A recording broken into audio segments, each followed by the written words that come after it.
Well, hello then, I do hope you're all well. It was our brazen Prime Minister Boris Johnson telling a flat-out breathtaking lie here.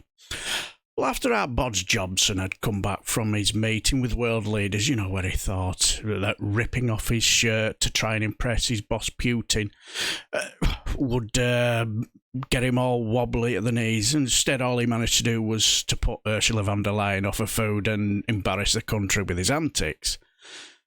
Well, yesterday he was in the corridors of power to deliver a statement on how himself, you know, the Bodge, was leading the way in defeating his boss Putin and how his pecks had scared him off.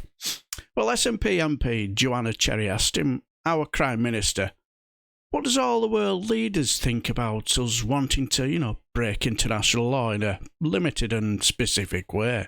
Joanna Cherry. Thank you, Mr. Speaker. The Northern Irish Protocol Bill, the Legacy and Reconciliation Bill and the Bill of Rights are all bills which numerous informed commentators and cross-party committees of this House have said threaten to breach our international treaty obligations. And I note he indicated to the Leader of the Opposition that some of his interlocutors last week at least had raised these issues with him. And all of us who've travelled abroad in parliamentary business recently will have had these issues raised with us.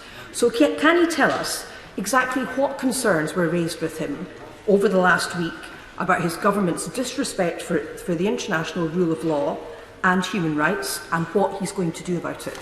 Prime Minister. Well, I know China are impressed. Well, this should be an interesting answer. I can tell that the Honourable Lady absolutely categorically, not a single person said that the UK was in breach of international law. On the contrary, what they did say was that we were helping the world to stand up against breaches of international law. Mercer. Yes, according to our Bodge, nobody mentioned it to him.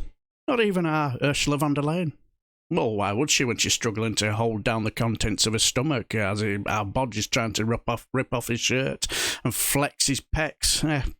You have to laugh, especially the last statement, as if to say, oh yes, we're upholding international law. Flat out gaslighting with that one there. You just gotta cry. You have to laugh, because if you don't, you'll cry, won't you?